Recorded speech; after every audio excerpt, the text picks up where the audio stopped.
Very good morning dear students. આપણે last લેક્ચરમાં સમૂહ 15ના જુદા જુદા તત્વોના ઓક્સાઇડ વિશે લર્ન કર્યું કે એ લોકો કયા પ્રકારના ઓક્સાઇડ રચે. પછી તેમને ઓક્સાઇડની એસિડિકતા, બેઝિકતા, ઉભય ગુણધર્મી સ્વભાવ વિશે લર્ન કર્યું. ત્યાર પછી તેમને ઉષ્મીય સ્થાયીતા વિશે લર્ન કર્યું. હવે આજના લેક્ચરમાં આની સાથેના કોરિલેવન્ટ ટોપિક નંબર 7.4 નાઇટ્રોજનના ઓક્સાઇડ વિશે લર્ન કરશું. નાઇટ્રોજનના ઓક્સાઇડને એ લોકોએ ટેક્સ્ટબુક વાઇઝ ખૂબ ઇમ્પોર્ટન્ટ મહત્ત્વ આપેલું છે, તો એને આપણે પરફેક્ટલી શીખવાનું. નાઇટ્રોજનના ઓક્સાઇડ જોઈએ તો નાઇટ્રોજન સમૂહનું પ્રથમ તત્વ જેની વિદ્યુત ઋણતા વધારે છે, 15મા સમૂહનું અને બીજા આવર્તમાં આવેલું તત્વ જે બાહ્યતમ કક્ષામાં 2p કક્ષક ધરાવે. ઓક્સિજન સમૂહ 16નું બીજા આવર્તમાં આવેલું તત્વ. આમ નાઇટ્રોજન અને ઓક્સિજનની 2p કક્ષક કદમાં સમાન છે, માટે બંનેની 2p કક્ષક વચ્ચે ઇફેક્ટિવ ઓવરલેપિંગ થાય, એને કારણે નાઇટ્રોજન એ ઓક્સિજન સાથે પી બંધ રચવાનું સૌથી પ્રબળ વલણ ધરાવે. માટે સમૂહનું એક તત્વ નાઇટ્રોજન ઓક્સિજન સાથે જુદી જુદી ઓક્સિડેશન અવસ્થા ધરાવતા ઓક્સાઇડ રચે, જેમાં નાઇટ્રોજન એ +1 થી +5 ઓક્સિડેશન અવસ્થા ધરાવતા ઓક્સાઇડ રચવાની વૃત્તિ ધરાવે. હવે અહીંયા જે ટેબલ જે છે તે આપણી ટેક્સ્ટબુકમાં પણ સેમ ટેબલ મેન્શન કરેલું છે, પણ મેં ટેબલને સ્પ્લિટ કરેલું છે અને અંદર અમુક ઇમ્પોર્ટન્ટ નીટના કન્સેપ્ટ પણ એડ કરેલા છે કે જે આપણી ટેક્સ્ટબુકમાં મેન્શન નથી કરેલું. તો ટેક્સ્ટબુક વાઇઝ જાઓ એના કરતાં બેટર વે અહીંયા જે હું તમને સમજાવું છું તે રીતે જજો. અહીંયા કુલ કેટલી કોલમ આપેલી છે? તો કુલ 6 કોલમ આપેલી છે. પહેલી કોલમમાં ઓક્સાઇડનું નામ આપેલું છે. બીજી કોલમમાં એ જે તે ઓક્સાઇડનું અણુસૂત્ર અને એનો ઓક્સિડેશન આંક આપેલો છે.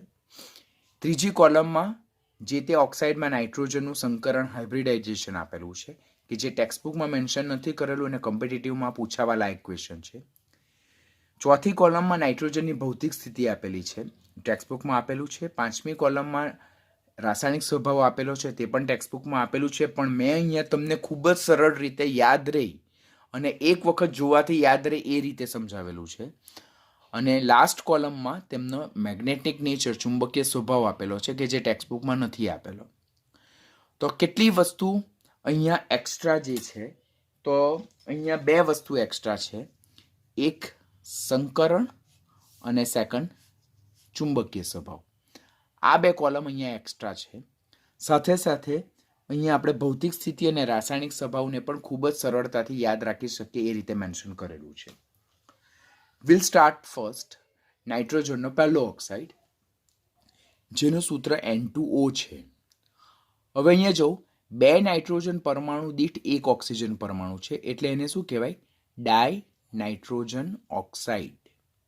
ડાય નાઇટ્રોજન ઓક્સાઇડ. હવે જો ઓક્સિજનનો ઓક્સિડેશન આંક -2 લઈએ, હું તમને આનો ઓક્સિડેશન આંક, આમાં નાઇટ્રોજનનો ઓક્સિડેશન આંક કેવી રીતે ગણાય તે હું તમને શીખવું. તો 2 નાઇટ્રોજન વત્તા 1 ઓક્સિજન ઇઝ ઇક્વલ ટુ 0. હવે ઓક્સાઇડ જ્યારે હોય તેમાં ઓક્સિજનનો ઓક્સિડેશન આંક -2 થાય, માટે -2 આ બાજુ જાય તો +2 થાય, માટે નાઇટ્રોજનનો ઓક્સિડેશન આંક કેટલો આવે? +1 આવે. જે સ્ટુડન્ટને ઓક્સિડેશન આંક ગણતા નહીં આવડતું હોય તો તે આ એક એક્ઝામ્પલ પરથી શીખી લે. એટલે N2Oમાં નાઇટ્રોજનનો ઓક્સિડેશન આંક કેટલો છે? +1 છે, માટે ડાય નાઇટ્રોજન ઓક્સાઇડને જ આપણે નાઇટ્રોજન 1 ઓક્સાઇડ પણ કહીએ છીએ. બરાબર? તો તે પોઈન્ટ યાદ રાખશું. It is generally use as a laughing gas. હાસ્ય વાયુ તરીકે પણ એને ઓળખવામાં આવે અને એનો ઉપયોગ નિશ્ચેતક એટલે એનેસ્થેટિક એજન્ટ તરીકે ઇન્હેલેશન આપણે કરીએ, એને શ્વાસમાં લઈએ તો આપણને એનેસ્થેશિયા થઈ જાય, બેભાન થઈ ગયા આપણે, નિશ્ચેતક થઈ ફોર ટેમ્પરરી. બટ જો એકદમ ડીપ ઇન્હેલેશન કરાવવામાં આવે અને જો એની અસર ઓવરડોઝ થઈ જાય તો માણસનું મૃત્યુ પણ થઈ શકે છે. માટે આને જ્યારે આપણે નિશ્ચેતક તરીકે ઉપયોગમાં લઈએ ત્યારે એને ખૂબ કાળજી રાખવી પડે. તો ડાય નાઇટ્રોજન ઓક્સાઇડ, નાઇટ્રોજન 1 ઓક્સાઇડ, જેને જ હાસ્ય વાયુ ઓર નિશ્ચેતક તરીકે પણ ઉપયોગમાં લેવામાં આવે, જેમાં નાઇટ્રોજનનું સંકરણ શું છે? sp છે. આ રંગવિહીન વાયુ છે અને સ્વભાવે કેવો છે? તટસ્થ છે, કારણ કે એમાં નાઇટ્રોજનની ઓક્સિડેશન અવસ્થા કેવી છે? નીચી છે.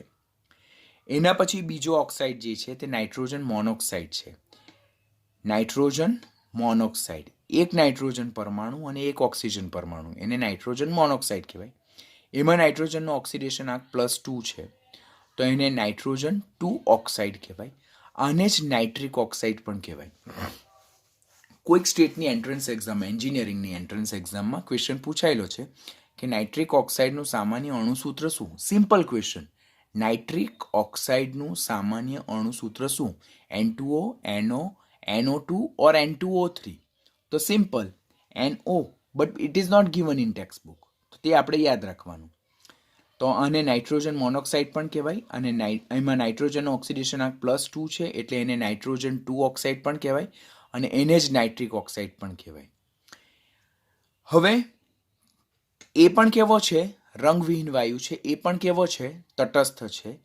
એમાં નાઇટ્રોજન જે છે તો તે અયુગ્મિત ઇલેક્ટ્રોન ધરાવે, જેને કારણે એનો સ્વભાવ અનુચુંબકીય છે, પેરામેગ્નેટિક છે.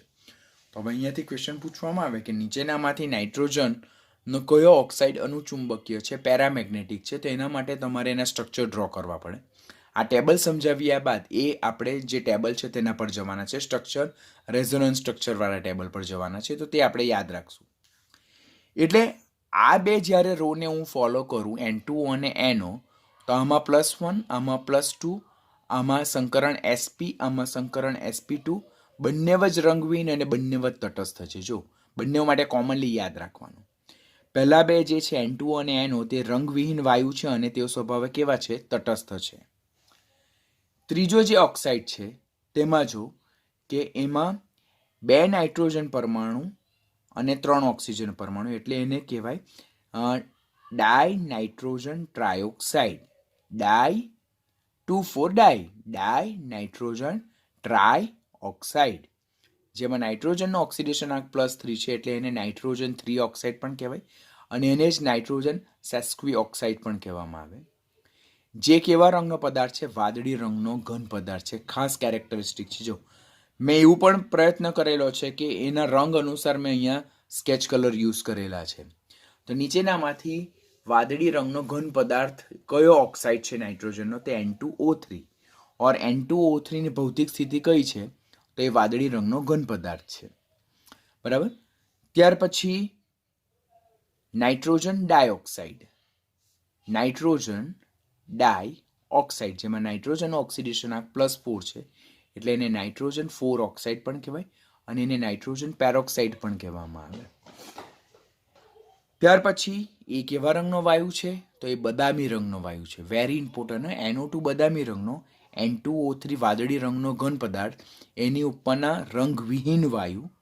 અને એના પછીના બે જે છે તે જો N2O4 અને N2O5, તો રંગવિહીન ઘન ઓર પ્રવાહી સ્થિતિમાં જોવા મળે, જ્યારે N2O5 એ રંગવિહીન ઘન પદાર્થ.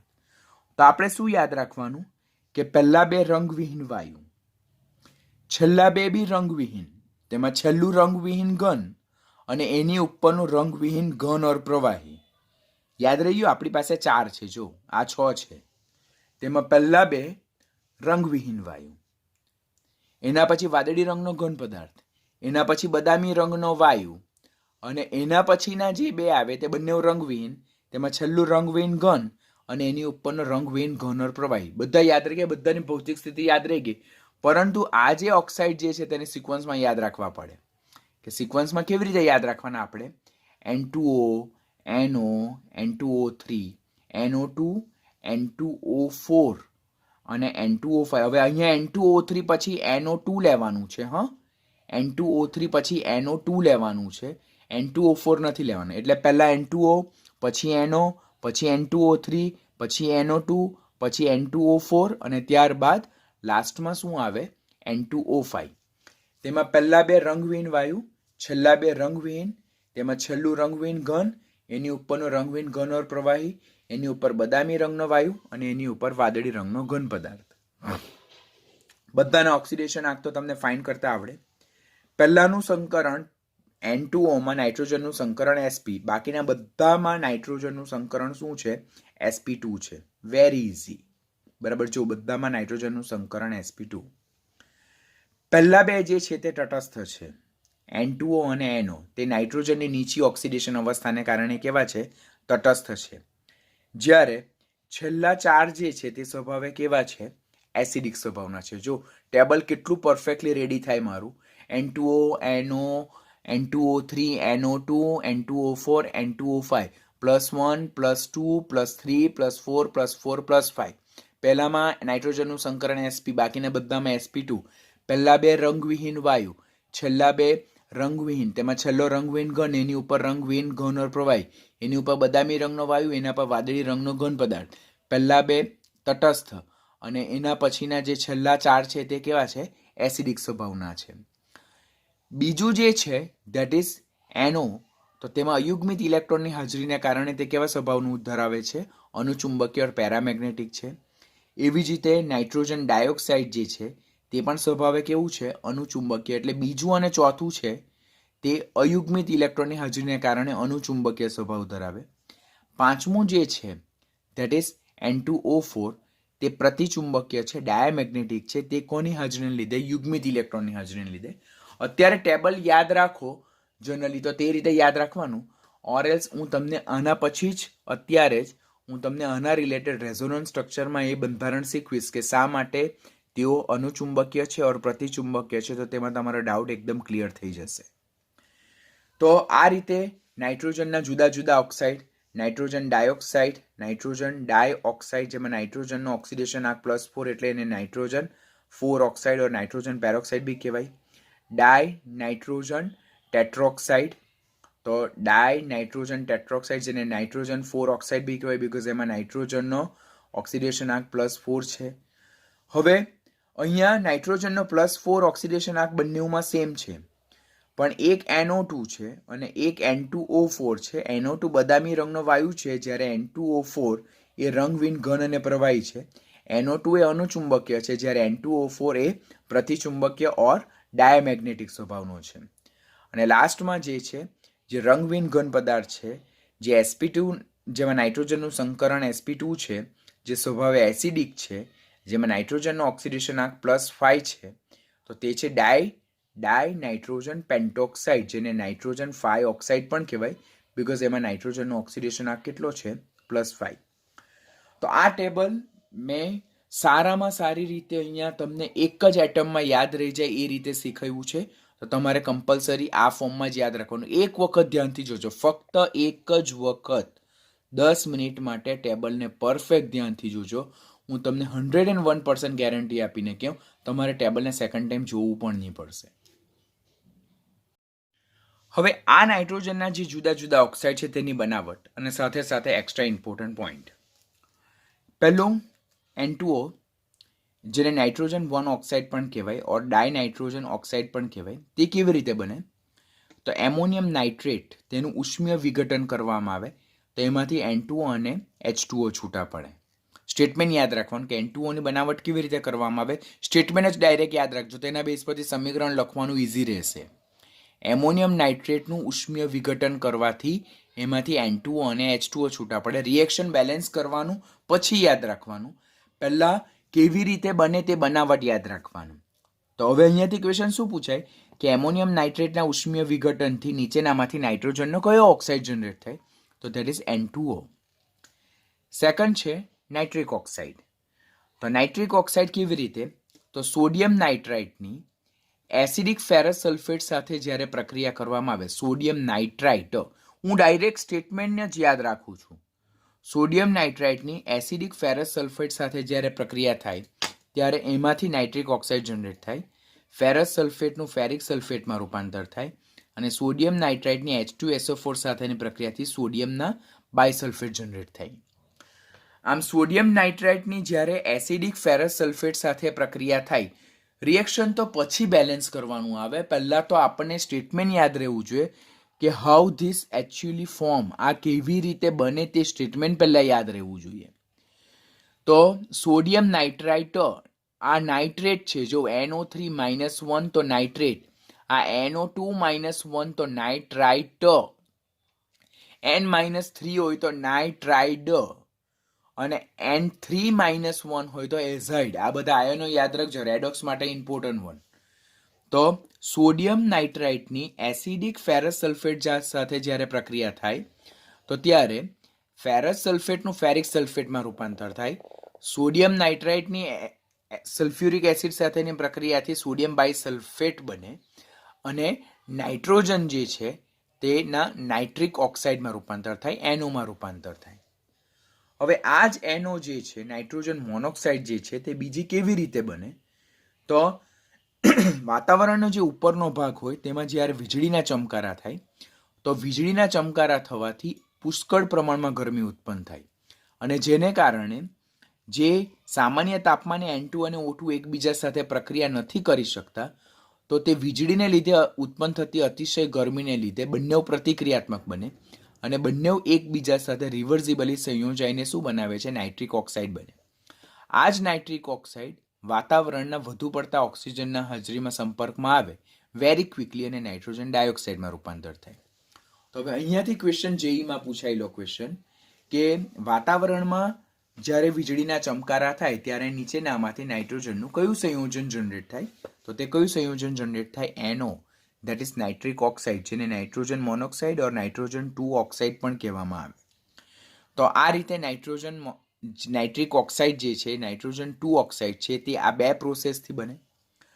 હવે તેના એક્સ્ટ્રા ઇમ્પોર્ટન્ટ પોઈન્ટ આપણે ખાસ યાદ રાખવાના કે જે કોમ્પિટિટિવનો ઇમ્પોર્ટન્ટ ક્વેશ્ચન બને, બોર્ડ અને ગુજસેટનો ઇમ્પોર્ટન્ટ પોઈન્ટ ક્વેશ્ચન બને કે નાઇટ્રિક ઓક્સાઇડ જે છે, આ નાઇટ્રિક ઓક્સાઇડનું બંધારણ છે જો કે જેમાં નાઇટ્રોજન અને ઓક્સિજન વચ્ચે ડબલ બોન્ડ છે. નાઇટ્રોજન એ 15મા સમૂહનું તત્વ, તો એની પાસે 5 ઇલેક્ટ્રોન હોય, તો 1 2 3 આ 4 અને આ એના 5. ઓક્સિજન એ 16મા સમૂહનું, એની પાસે 6 ઇલેક્ટ્રોન હોય, તો અહીંના 1 2 3 4 5 અને 6. અને આ જ બંધારણને આપણે આ રીતે પણ રાઇટ કરી શકીએ. તો જે નાઇટ્રિક ઓક્સાઇડ છે તેમાં એક અયુગ્મિત ઇલેક્ટ્રોન છે, બરાબર? આ બંને યુગ્મિત ઇલેક્ટ્રોન, તો આમાં એક અયુગ્મિત ઇલેક્ટ્રોન છે અને એ અયુગ્મિત ઇલેક્ટ્રોનને કારણે આ જે નાઇટ્રિક ઓક્સાઇડ છે તે સ્વભાવે કેવું છે? અનુચુંબકીય છે. જો તમારે આ બંધારણ બંને યાદ રાખવા પડશે. આ રીતે પણ રાઇટ કરી શકે ઓર સેમ થિંગને તમે આ રીતે પણ રાઇટ કરી શકો. તો એક અયુગ્મિત ઇલેક્ટ્રોનની હાજરીને કારણે જે નાઇટ્રિક ઓક્સાઇડ છે તે સ્વભાવે કેવું છે? અનુચુંબકીય છે, જેને કારણે તે બહુલીકરણ પામે અને જે નાઇટ્રોજનનો ડાયમર, નાઇટ્રિક ઓક્સાઇડનો ડાયમર બનાવે તે શું છે? N2O4 માં કન્વર્ટ થાય. એટલે આના બે અણુ ભેગા થાય, બહુલીકરણ પામે. આના કેટલા અણુ? 2 અણુ ભેગા થાય. તો એના 2 અણુ ભેગા થાય, બહુલીકરણ પામે અને N2O4 બનાવે, જેને ડાયમર ઓફ નાઇટ્રિક ઓક્સાઇડ કહેવાય. જે નાઇટ્રિક ઓક્સાઇડનો દ્વિઆણવીય અણુ છે, જે કઈ સ્થિતિમાં જોવા મળે? આપણને ઘન અવસ્થામાં જોવા મળે, આ વાયુ અવસ્થામાં જોવા મળે. તો આ એક્સ્ટ્રા પોઈન્ટ છે આપણે યાદ રાખવાનો કે નાઇટ્રિક ઓક્સાઇડમાં એક અયુગ્મિત ઇલેક્ટ્રોનની હાજરીને કારણે તે આંશિક બહુલીકરણ એટલે પોલિમરાઇઝેશન પામે અને જે બહુલીકરણ જે છે તેમાં આના 2 અણુ ભેગા થઈને ઘન અવસ્થામાં દ્વિપરમાણવીય અણુ તરીકે વર્તે. બહુલીકરણ પામે અને ડાયમર ઓફ નાઇટ્રિક ઓક્સાઇડ રચે, જેને N2O4, જેને આ રીતે લખી શકાય, જે નાઇટ્રિક ઓક્સાઇડનો દ્વિઆણવીય અણુ છે, તે કઈ સ્થિતિમાં જોવા મળે? ઘન અવસ્થામાં જોવા મળે. This is important one. ત્યાર પછી ત્રીજો જે આવે છે તે ડાયનાઇટ્રોજન ટ્રાયોક્સાઇડ. ડાયનાઇટ્રોજન ટ્રાયોક્સાઇડ કેવી રીતે બને? તો આપણને આ યાદ હોય તો આવડી જાય. NOની પ્રક્રિયા N2O3 સાથે, NOની પ્રક્રિયા N2O4 સાથે જ્યારે થાય તો N2O3 બને. ખ્યાલ આવે તમને? આપણે NO જે જોયું તેના એક્સ્ટ્રા પોઈન્ટમાં આપણે શું જોયું કે આ અયુગ્મિત ઇલેક્ટ્રોનને કારણે તે આંશિક બહુલીકરણ પામીને N2O4 માં કન્વર્ટ થાય. તો હવે આ પોઈન્ટ આપણે યાદ રાખેલું, તો હવે તો અહીંયાથી ઇઝી કે આ NO અને આ N2O4 એ બંને પ્રક્રિયા કરીને શું બનાવે છે? N2O3 બનાવે છે. એટલે નાઇટ્રિક ઓક્સાઇડ ડાયનાઇટ્રોજન ટેટ્રોક્સાઇડ સાથે 250 કેલ્વિન જેટલા તાપમાને પ્રક્રિયા કરીને ડાયનાઇટ્રોજન ટ્રાયોક્સાઇડ બનાવે છે. આનો એક્સ્ટ્રા પોઈન્ટ શું છે કે it is A anhydride of HNO3, which is very important question. ખાસ યાદ રાખજો. It is anhydride of HNO2, જેને નાઇટ્રસ એસિડ કહેવામાં આવે. હવે આપણને ક્વેશ્ચન થાય કે સર આ શું છે? તો આ જ લેક્ચરમાં હું તમને લેક્ચરના એન્ડમાં એનહાઇડ્રાઇડ વિશે એક ટોપિક કરાવવાનો છું, તો તેમાં એક્સ્ટ્રા ટોપિક તમને કરાવું છું. પછી આવે ચોથો oxide, that is NO2, nitrogen dioxide. Lead નાઇટ્રેટનું ઊંચા તાપમાને પ્રક્રિયા કરવાથી એમાંથી NO2 મળે ને લેડના ઓક્સાઇડ છૂટા પડે. લેડ ટુ ઓક્સાઇડ જેને લિથાર્જ પણ કહેવામાં આવે, અને ઓક્સિજન, અને PbO જે છે તેને લિથાર્જ કહેવામાં આવે, અને ઓક્સિજન છૂટો પડે. બીજી બનાવટ કેવી રીતે? તો વાતાવરણમાં જ્યારે N2 અને O2 સાથે ઊંચા તાપમાને પ્રક્રિયા થઈને નાઇટ્રિક ઓક્સાઇડ બને તો તેનું વાતાવરણમાંના ઓક્સિજનની હાજરીમાં ઓક્સિડેશન થઈને નાઇટ્રોજન ડાયોક્સાઇડ બને.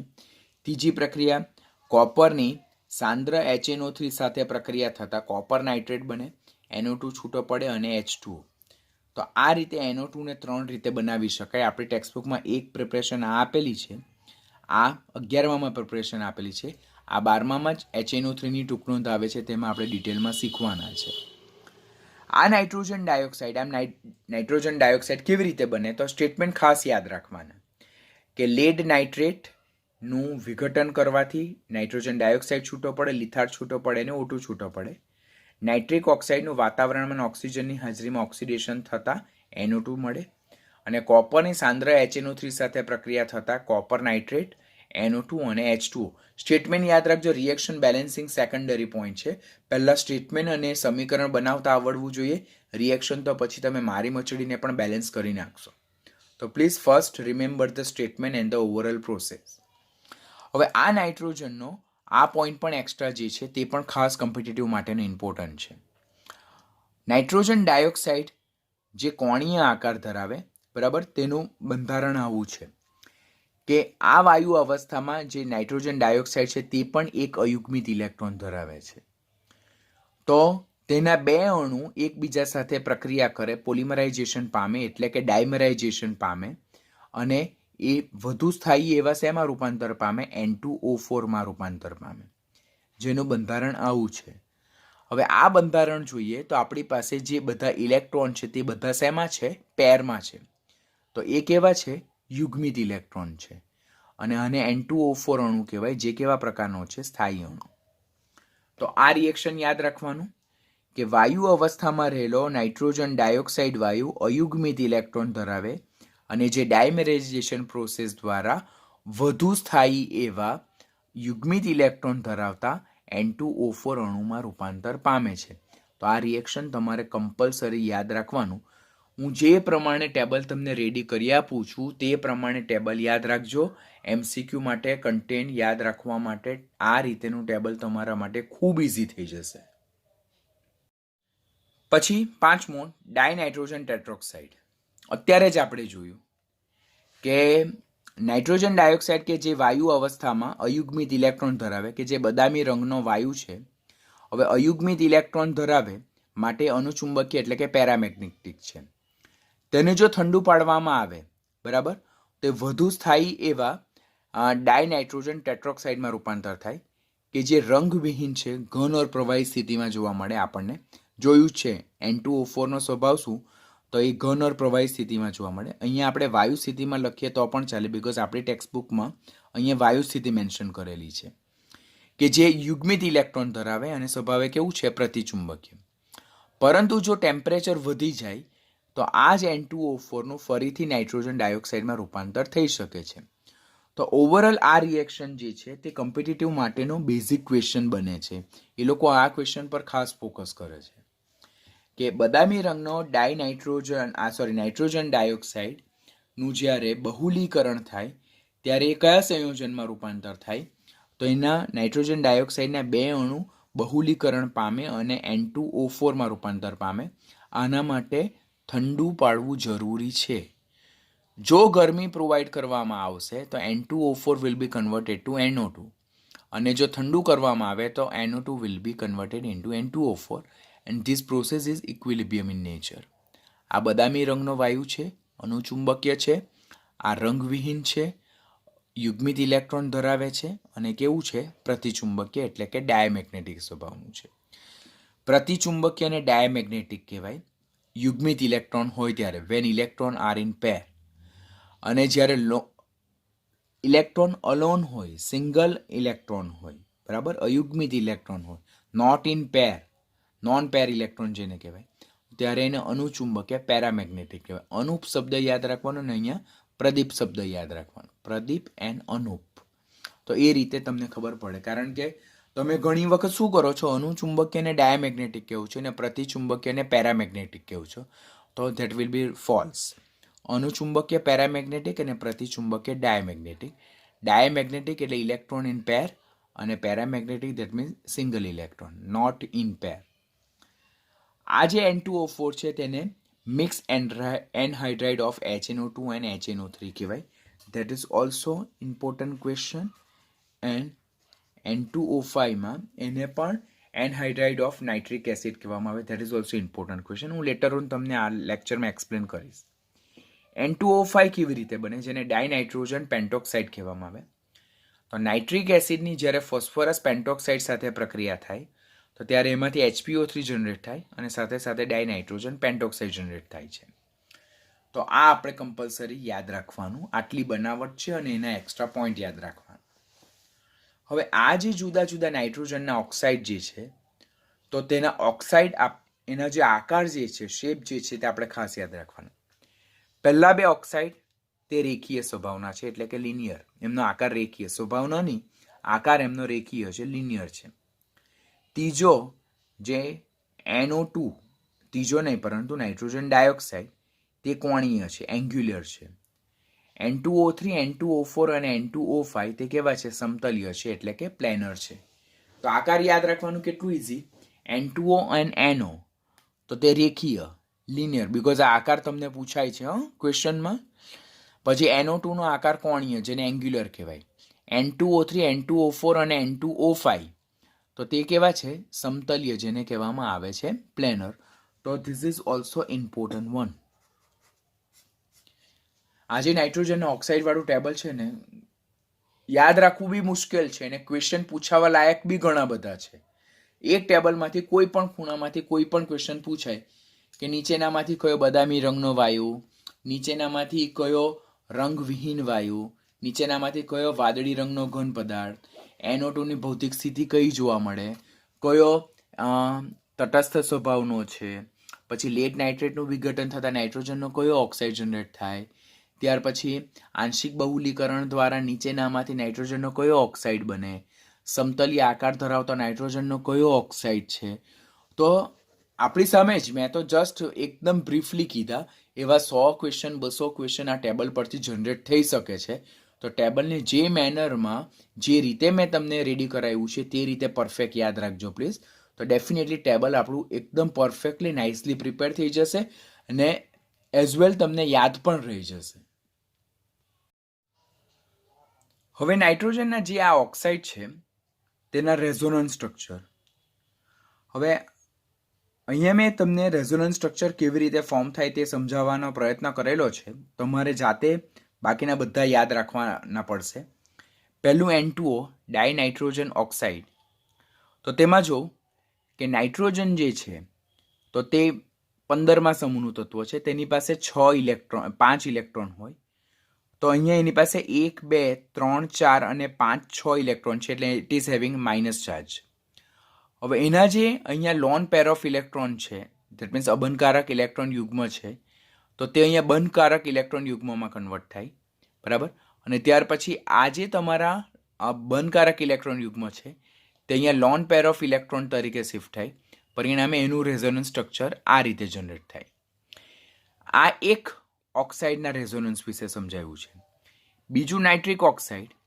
તો નાઇટ્રિક ઓક્સાઇડમાં જો જોઈએ આપણે, તો નાઇટ્રિક ઓક્સાઇડમાં પણ એવું જ આપણને કંઈક કેરેક્ટરિસ્ટિક જોવા મળે કે અહીંયા જે આપણો અબંધકારક ઇલેક્ટ્રોન યુગ્મ જે છે તો તે બંધકારક ઇલેક્ટ્રોન યુગ્મમાં શિફ્ટ થાય છે. જો બંધકારક ઇલેક્ટ્રોન યુગ્મમાં શિફ્ટ થાય, જેને કારણે નાઇટ્રોજન અને ઓક્સિજન વચ્ચે ટ્રિપલ બોન્ડ જોવા મળે અને ઓક્સિજન પર માઇનસ ચાર્જ અને નાઇટ્રોજન પર પ્લસ ચાર્જ. હવે અહીંયા આ રેઝોનન્સ સ્ટ્રક્ચર હોય કે આ રેઝોનન્સ સ્ટ્રક્ચર હોય, બંનેમાં નાઇટ્રોજન પાસે અયુગ્મિત ઇલેક્ટ્રોન છે, માટે એ સ્વભાવે કેવું છે, અનુચુંબકીય સ્વભાવ ધરાવે. એવી રીતે નાઇટ્રોજન ડાયોક્સાઇડ વિશે જો કે નાઇટ્રોજન ડાયોક્સાઇડમાં પણ નાઇટ્રોજન પાસે એક અયુગ્મિત ઇલેક્ટ્રોન છે, બરાબર, માટે એ પણ કેવું છે, અનુચુંબકીય છે. જ્યારે N2O4નું જો બંધારણ જોઈએ તો તેમાં કોઈ પણ જગ્યાએ આપણને અયુગ્મિત ઇલેક્ટ્રોન જોવા મળતા નથી. પરિણામે એક એવા સ્વભાવનું છે, પ્રતિચુંબકીય સ્વભાવનું છે. તો આ બધા રેઝોનન્સ સ્ટ્રક્ચર આપણે કમ્પલસરી ધ્યાન રાખવાના હશે. ધીમે ધીમે કરતા જશું તો ડેફિનેટલી યાદ રહી જશે. વોટ આઈ સજેસ્ટ યુ કે એ લોકો ખાસ તો પ્રતિચુંબકીય અનુચુંબકીય સ્વભાવ વિશે ખાસ પૂછાય, અને આ જે કોણીય, સમતલીય, પછી રેખીય આકાર છે તેના રિલેટેડ ક્વેશ્ચન પૂછાય. જો પહેલા બે જે છે N2O અને NO, તો તે સ્વભાવે કેવા છે? રેખીય છે. N2O3 સમતલીય છે. NO2 સ્વભાવે એનો આકાર કેવો છે? કોણીય છે.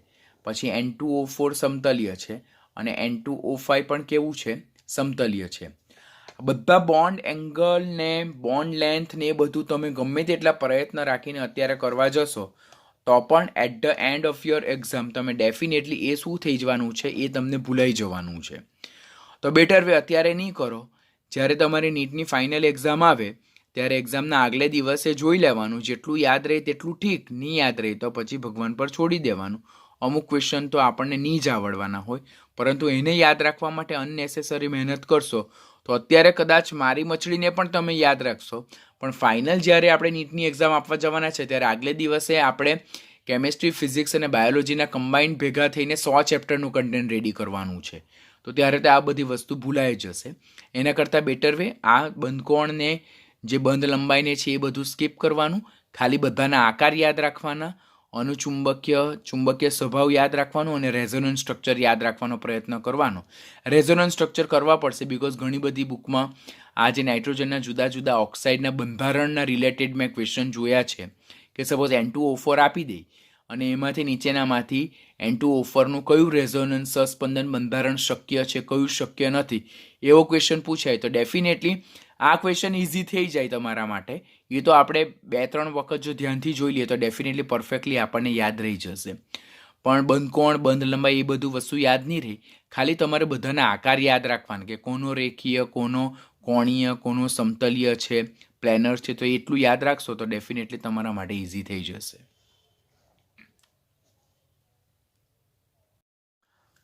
હવે આપણે જ્યારે ઓક્સાઇડને લગતું ટેબલ જોતા હતા તો તેમાં એક એનહાઇડ્રાઇડ શબ્દ આવતો હતો.